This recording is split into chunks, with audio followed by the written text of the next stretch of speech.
Today I want to do a little bit of a different type of video. It's not going to be a care guide. It's not going to be anything talking about one particular species. It's going to be a top 5 video. I want to piggyback off of the last video that I uploaded, which I just finished recording right now, as you can tell by the fact that I'm wearing the same shirt.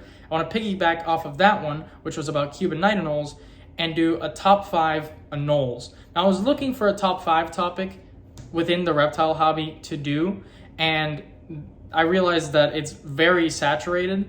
A lot of people like to make top 5 videos, and Wiccan's Wicked Reptiles is kind of the king of that, and he's done top 5 videos on almost anything you can think of. But funny enough, from what I could tell, nobody's done a top 5 anoles video, which is crazy because I think anoles are great.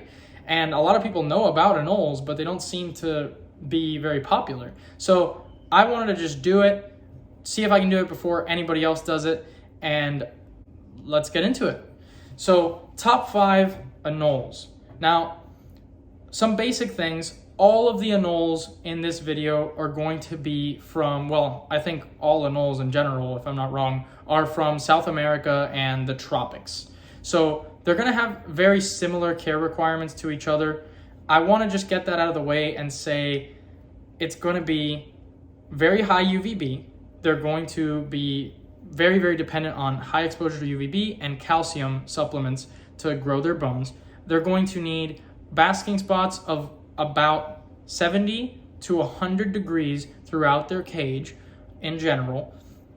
And they're going to need a higher humidity level, definitely a pretty high humidity level, from about 70 to 80 degrees. And you want to make sure that they're drinking water from you misting, because a lot of them won't recognize standing water. And if you depend on a water bowl to hydrate these guys, you're not going to have a lot of luck, and you might have animals die on you.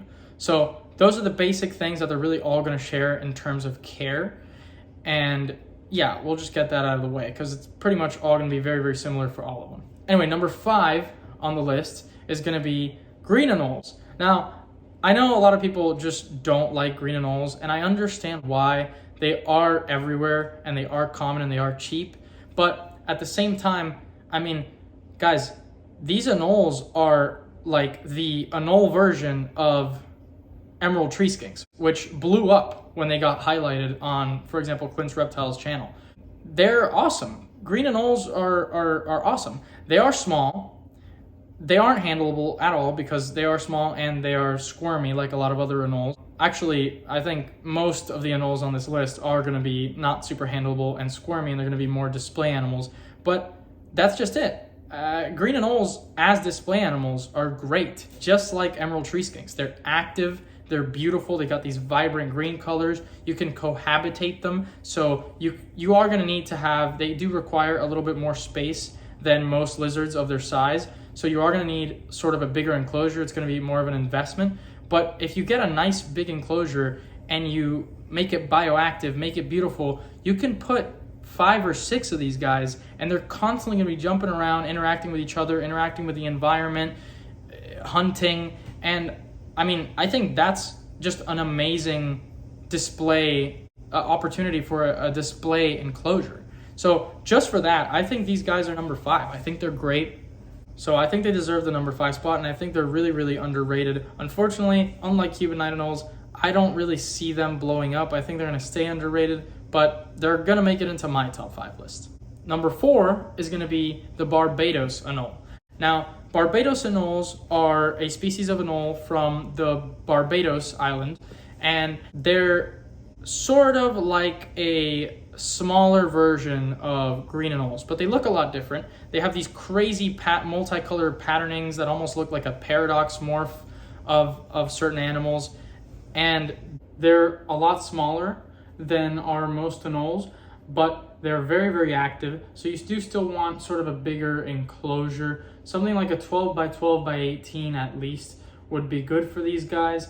And again, they're a lot like green anoles in the sense that they're going to be beautiful community display enclosures. You can set up a 12 by 12 by 18 with some bioactive foliage, some pothos, some bromeliads, easy to keep plants. You can maintain that easily, that beautiful natural look easily, and you can have 5 of these guys in that enclosure or 4 of these guys in that enclosure, they're not going to be as big as the green anoles, but they're going to more than make up for it with those beautiful, beautiful, unique patterning and colors that they have. And for that, I think they're at number 4. They remind me a lot of micro geckos, like the electric blue micro geckos and the Hawaiian micro geckos. There's a lot of these different really beautifully colored micro geckos that you can't really hold or handle very well, but they make excellent displays for smaller bioactive enclosures. And I think that these guys are the Anole world's equivalent of that, just like the green anoles are the Anole world's equivalent of the emerald tree skink. So overall, I think just because of the potential for a really, really beautiful community display tank and the fact that these guys are just so stunning and really, really good eaters from what I could find online, fairly easy to take care of, basic tropical parameters. For all those reasons, I think these guys deserve the number 4 spot. Now, number 3 on the list is going to be actually the neotropical green anole, also known as the giant neotropical green anole or the neotropical giant green anole. These guys are, like the name implies, a lot like green anoles, but they're quite a bit bigger. They only get about an inch bigger in length, but they're a decent amount chunkier and more girthy. And there isn't a lot of information online about these guys, and from what I can tell, from what little information I could find, these are one of the few that are going to be on this list that really shouldn't be cohabbed at all other than for breeding. You could get away probably with a couple of females, but it's probably not worth risking with these guys. So the community tank thing probably isn't too good of an idea with them. But again, they're bigger, so you don't really need that. You can still have them as a nice display animal, which again is what these guys will be most of the time, but just solitary, right? You'll have one in the enclosure and you'll have a 18 by 18 by 24 for these guys because they're a little bit bigger. And it's just a nice sizable lizard. They're not as big as night anoles, but they're bigger than green anoles. It's sort of an in-between between those two. And they do look a little bit different from green anoles. They have sort of a different patterning and they have specks of blue and stuff like that. So they are, in my opinion, a little bit more beautiful and a little bit more rare looking and exotic looking than green anoles. So for that reason, I think they score right above the Barbados anole and above the green anoles. But yeah, that's pretty much it for these guys. There isn't a lot of information on them, which made me hesitant to put them in the list, but anoles are all really niche and there isn't a lot of information about any of the creatures on this list except for number 2. So I decided, hey, I'll put them in. They look really cool, and I think if they pop off and they're a lot of people start to keep them and there's a lot more information becomes available and they become available captive bred, I think these guys would be amazing. It'd be really beautiful. So that's why I decided to include them in the list. Now, number 2 on the list is actually by far the most popular of all anoles in the hobby, and I think for good reason. They don't make it to my number 1, but Cuban false chameleons or bearded anoles. These guys are super interesting and they're really, really unique for anoles in the sense that they aren't just going to be a display animal most of the time. They can come out of the box, even imports can come out of the box tame. You can hold them and they're super chill. They won't move around, they won't squirm, they won't try to get away. They'll be super laid back. And so that's a quality that is really, really good. It's better to have a tame lizard than a squirmy lizard. I've been saying that even though a lizard might not be super good for handling, it can still be a good display, and that's true, and I stick by that, and I have lizards like that, and I have animals like that.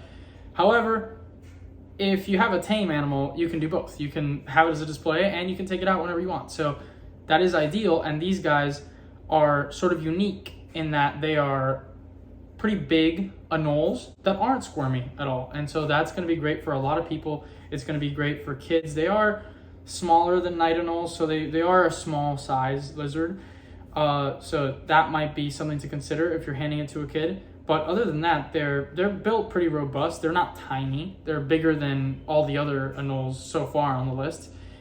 But, they're amazing for handling relative to other Anoles, and their parameters are a little bit different from the other Anoles on the list. You'll remember I said a heating gradient from 70 degrees to about 100 degrees with most of these species, and that's true for all of them except for this one. This one, you want it a little bit cooler, maybe the hotspot capping out at around 90, or if you are going to go for that 100-degree basking spot, you can, but you have to make sure you're providing a lot of shade, because these guys are always in shade in the wild, so it's really important that they have a lot of places to escape the heat in their enclosure.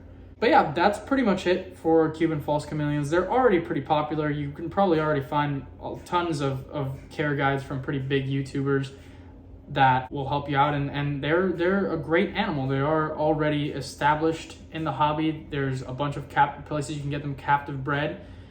Overall, great animal, number 2. Now, number 1 on the list should be no surprise. Like I said, I'm piggybacking off the last video I made, which was about Cuban night anoles. And I think they're the best. I think they're the best anole. I think they're one of the coolest lizards, full stop. I've always loved green anoles. I live in Florida, and I used to see them as a young boy. I used to see them, even before I was into the hobby, I used to see them around Florida because they are invasive here all the time. And one of my favorite things to do was catch them and just look at them, and they're really, I've always loved them. And I'm really happy that they're coming into the hobby in a bigger way now, and they're sort of becoming more popular and more available captive bred, and there's more variations of them coming into the hobby.